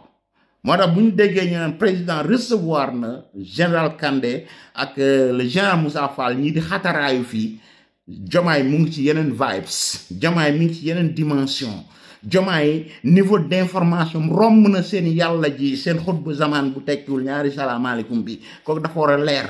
bu demee ba toog ak général yooyu ñii di weddi ñi naan moom ma nga fële mais yow général bi waroon jógee fële ca Inde ñëw fii nee naa la président Macky Sall sax mën na ñëw Sénégal ba delluwaat fa yéen du ngeen ko yëkk yéen xamuleen luy état président Diomaye mais ku mu soxla di nga ñëw Sénégal ba dellu te duñ ko yëkk kenn du ko yëkk aéroport ba ngay wàcc du nekk aéroport u Diass ñu lay xam ak lépp xam leen loolu waaw kay donc moom mun na toog ak ku nekk waaw te xam na lu tax am nañ information yi Sénégal seen sûreté xam nañ fu mën a nekk fu mu war a toll général Kandé bu fa newoon kooku duñ ko jàpp ne xamoon nañ ko yabuñu ko moo tax ay Macky sori na fi ay général Kandé sori na fi ok donc di sant Aly Ngouille ak sëñ bi nga xam ne mooy sëñ Muntaxa nga xam def na ci wax na ci ba libéré nañ ko li am solo rek mooy libéré nañ ko mais dem ba may ay rebelle wala ñi ñuy jiiñ ay rebelle ñu taxaw naan dañuy exiger sax ci Sénégal ñu négocier ak ñoom ci Sénégal goo xam ne ay sénégalais ñëw jàpp benn sénégalais kooku dañ war a jël général Kandé moom daawul lijjanti yooyu Macky Sall daawul lijjanti loolu dégager leen lay def ba ñu ruux pax yi ñu nekkoon ñu loqati leen génne leen mais léegi nag bu leen neexee def ok waaw Salif Sonko de waroon na cee mën a wax man defoon naa moo koy lijjanti waaye moom defu ko Diomaye daal na xam ne mooy président de la république Diomaye réew mi yow lañ ko jox Diomaye yow yaay tontu ëllëg ak yow mal xiyam yow yaay tontu yow la ñuy laaj duñ laaj koo xam nee na moo la yabaloo nag booyam nga woon démb ak yooyu yëpp kooku ay xalaatam la wala xalaati boppam la ak gëntam la waaw te moom bu yaakaaree ne boo wàccoon suba day jëw présenté ñu fal ko ma ngay nax boppam suñ borom bu bindul fii ne da nga nekk président mën ngay jaxase lu nekk doo ko def Ousmane nag la ko dal dafa metti kum daloon ci yow mii dana la metti nga tabax taxaw nañ fi gis Diomaye taxaw di ko juuxu Diomaye nga ràgg tuuti naan ko mu ngi nii yow la ñuy boteel yow la ñuy lii yow la ñuy laata boobu xamul ne suñ borom moom lay sol sirru ba moom la koy roof booba la ko roof waajaa nga taxaw mel ne mooy El Rais bu mag bi pare woon na déception boobu nag dafa metti waaye Ousmane da nga koy nangul dogal bi ni ko sama waa ji di woye waaw kay gars yi maa ngi leen di nuyu leen di ziar di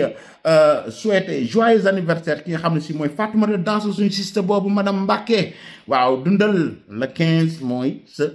anniversaire tey jii anniversaire bi souhaité def fête na ko ci TikTok bi sax mais devoir la pour que ñu ñëw souhaité la ko ñun ñi ñëpp vraiment au nom de tous les xeexkat gannaaw yow ñëw nga xeex suñ côté donc vraiment dundal madame Mbacké ok Cheikh maa ngi lay sant bu baax di la gërëm Matar maa ngi lay sant bu baax di la gërëm di leen jox rendez-vous beneen le 25 lu fa xew rek nañ ba njëkk ko bëggoon naa am benn kii rek benn témoignage bu mooy def waaw soo ma ko permettre waaw rapidement rek waaw rapidement non dama doon bëggoon def benn témoignage sama soxna quoi parce que xam nga man dama am benn chance boo xam ne xëy na ñu bari amuñu ko mooy damay xeex bi ànd ki ak sama soxna parce que moom dafa nekk di xeex bi comme man ni may xeexe quoi waaw mu nekk Twitter moom kese nekk fa jigéen di xeex nekk benn opposant pratiquement boo xam ne moom kese moo nekk Twitter wax Pastef ñoom ñëpp songu ko di xeex ak moom depuis presque laa lay wax ni 2019 ba tey jii nii ma ngi jàkkaarloog taalibe Ousmane Sonko yi mënul ko dara te vraiment mu nekk ku jàmbaare quoi moo tax moom laa bëggoon vraiment kaddu kii ko sagal ko ni ko vraiment jàmbaar la quoi loolu laa bëggoon yëpp quoi xam naa daa ngeen ni dama nobaate mais suñ soxna la da ko mérité surtout muy xeexkat ñoo ngi koy nuyu vraiment di ko foon di ko encouragé di ko gën a jox doole saa su bëggee sax na ñëw ma invité ko dafa moom émission fii ñu xeex ak moom ne ko bu mu bàyyi ñoo ngi ci ginnaawam am na ay jëkkër am na ay càmmiñ du wéet ci xeexam xanaa mooy leer waaw kay jeex na gan gars yi muy Amilo Diop quoi Amilo Diop xoolal sa jëkkër yi ñoo lay taxaw sa càmmiñ yi bari nañ ci réseau bi bu ñu la naree sonal rek yëngatul saa soo bëggee kër gaa ngi nii yaag sa jëkkër saa su ngeen bëggee Khadim Gueye TV seen gàlle la seen kër la peace and love guys voilà mu ngi noonu ngeen déglul ma nag li ma leen ko waxee résumé vidéo bi président sama gars yi da ngeen leen gis xam ñoom ñen ngeen dem ngeen di follow di leen di topp waaw FRDS bi ku ci mënul bindu ci TikTok na nga fexe ba dugg ci page boobu Cheikh Tidiane géré ko yéen ñi nekk ci Europe bi fu ngeen mën a toll mën ngeen def seen adhésion ci nga xam ne si mooy force bu mouvement boobu voilà képp ku fi am coono noonu ko ma jàmbal amee xamuñu téléphone am yoruñu lenn amuñu contact ak moom gis nga niñ ko waxee ñoom ñi ñëpp képp ku leen di jiiñ sa xalaati bopp dong la mais dem ne taxaw la en tant que sénégalais boo xam ñi ngi lay oppressé ñi ngi lay teg loo xam ne si du yoon war ko teg sa kaw duñ la ko nangul gis nga ñoom ñëpp dañ fa taxaw te dañuy gis le 25 ma jàmmal dana gis le double den rappelé nag dajam ak Bah Diakhaté ñëpp a ngay tiit te mën a luñ leen ñaari salaamaaleykum ku ñuy jàpp bi yoon fan la ñuy defee blitz Bah Diakhaté nga fa mu nekk ma jàmbal ma nga ca France gis nga wolof nee na pusa lu muus wuñ day jaar ca taat la xanaa wax day jeex kon nag gars yi xool leen fii ngeen xool suñu maam Abdoulaye Wade fii lii gars yi doon wax fii ak premier ngeen confronté ko ak lii di xew ci Sénégal gee tey xam ne ay démb ak bërki démb ak tey ak wuuteeg li tey bu du woon kii waa ji effacé nañ ko bu yàgg li mu doon effacé te tôt ou tard daañ ko effacé gome ko dégome ko waaw kay yéeneem ji mu am dana xëpp ci kawam lépp lu bon lu ñaaw Jomaay la mu xam nee naa la tey jii xamu ko woon ñaari at ci gannaaw looloo tanal waa ji te fii nag du fi toog di fi effacer benn preuve loolu du jàll de ngay de kon nag sama gars yi ba ci fan jaa ngeen jëf di kontaan ci sama invité yi ba ci fan fii la lépp doxee tàbbi àjjana bakkan bu ko jëkk a foon àjjana jaa ngeen jëf. Sonko fenkat comme d'habitude dafa tina mëninam mooy jàkkaarloog sénégalais yi fen leen ba la majeure partie des sénégalais xam ni kii day fen mais nag dafa am benn fen boo xam ni daf ko fen si meeting bi mu doon organiser moo xaram yi fële si stade bi te loolu man dama ko fekke man témoin laa si moo tax ma ni force ma def vidéo pour wax Sonko fenkat ni ko da ngay fen li nga wax amul déglu leen Sonko fenkat. xam ngeen yàgg naa wax ci pétrole ak gaz 2016 ma bindoon ci ab téere boobu bokk na ci leen merloon ba ñu dàq ma ci sama liggéey 2016 mu amoon rapport boo xam ne Sonko fenkat mu ni kat dañ ko radier ndax dafa bindoon livre bi nga xam ne si ni mooy pétrole et gaz du Sénégal Sonko fenkat yow yaa dàq fen si àdduna bi parce que tamit yow ñoo ngi la radier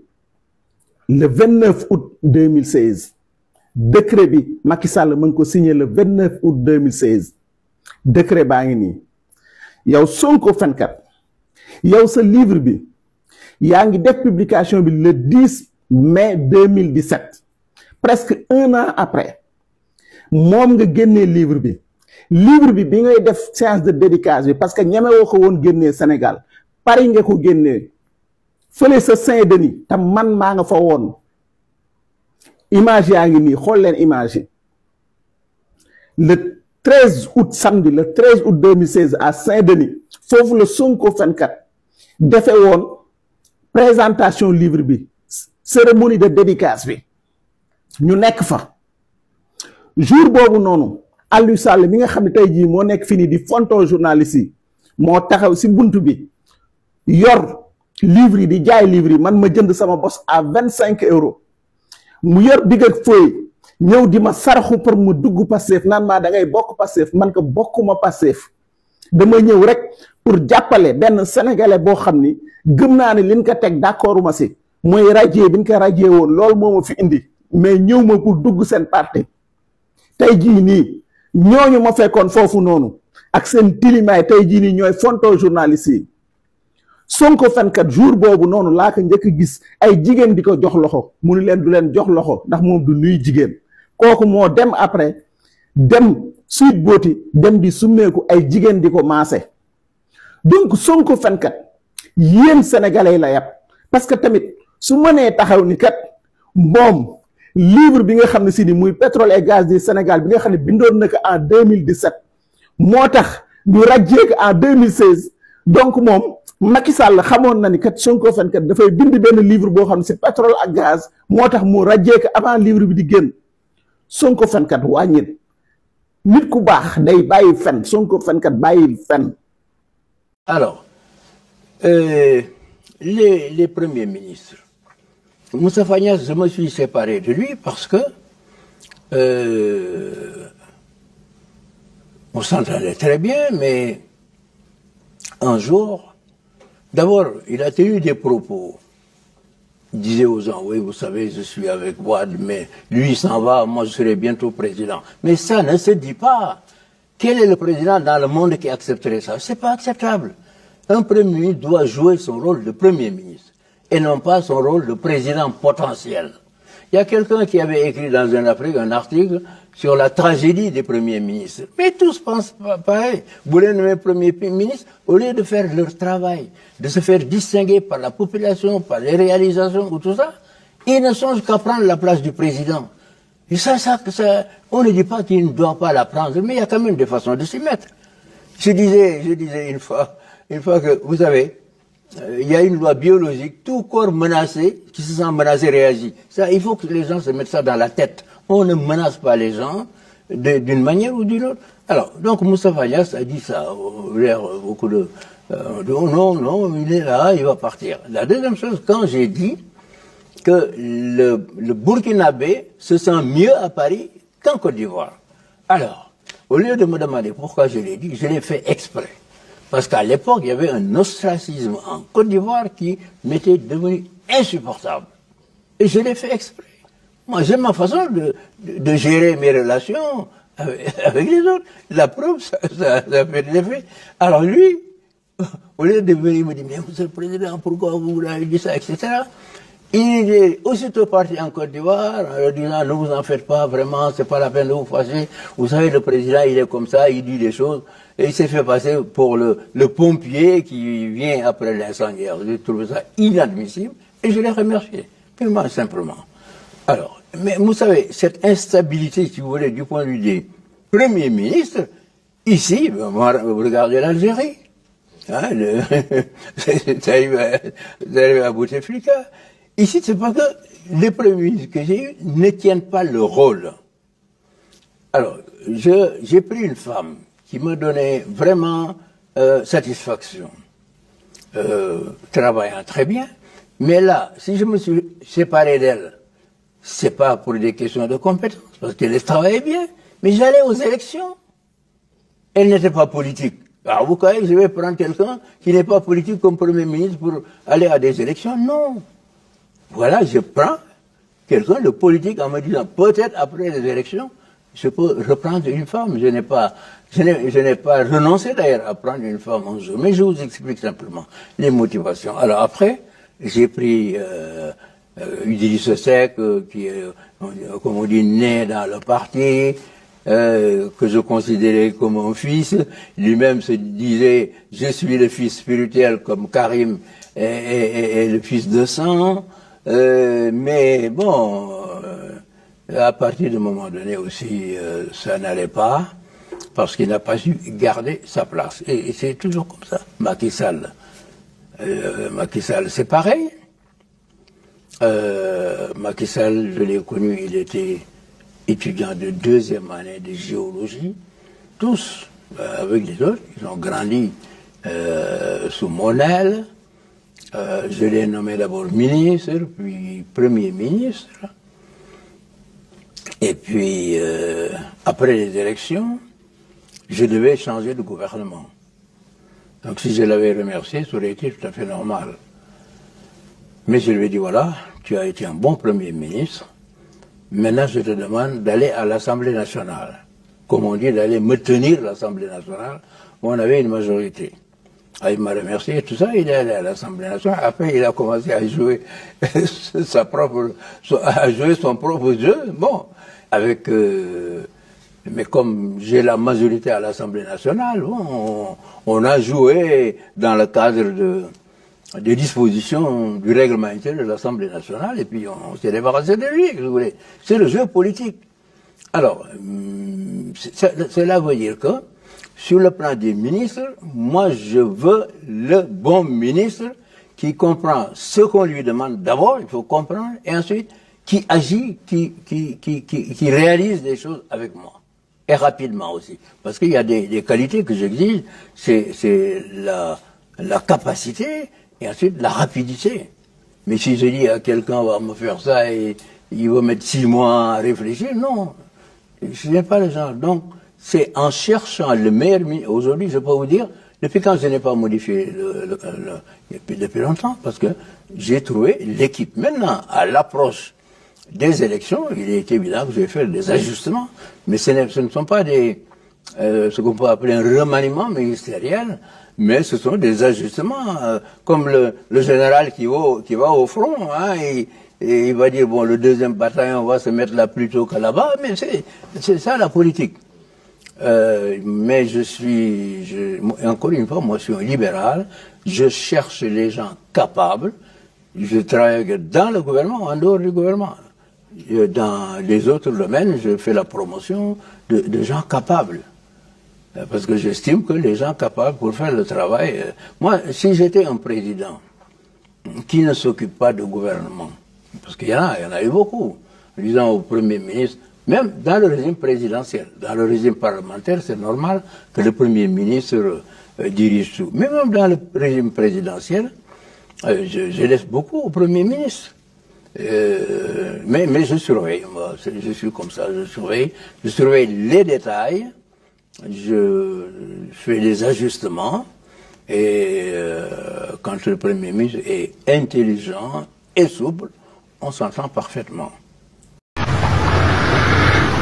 Vous avez accompli votre mission,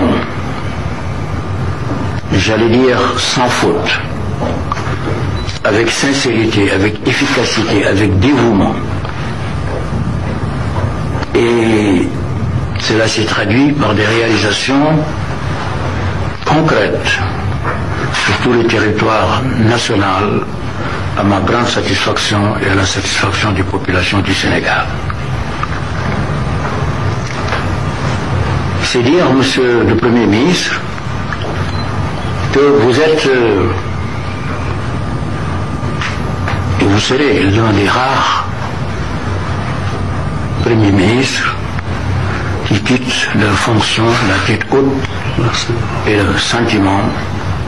d'avoir réussi à accomplir sa mission à la satisfaction du chef de l'État. Vous serez appelé à d'autres fonctions, aussi importantes sinon plus, et je suis persuadé qu'avec vos talents, votre engagement pour la République, vous y ferez aussi bien qu'à la tête du gouvernement. Je vous présente donc encore une fois toutes mes félicitations en vous souhaitant un grand succès pour l'accomplissement des nouvelles missions que la République vous confiera. Merci, c'est moi qui suis honoré et heureux en même temps. Il est modeste, il ne fait pas beaucoup de bruit, mais il est efficace. Et c'est peut-être cela le plus important. Sigil nga sa réew, sigil nga l'islam. Sigil nga sa réew, sigil nga l'islam. Maam fu ñu lay jëleete.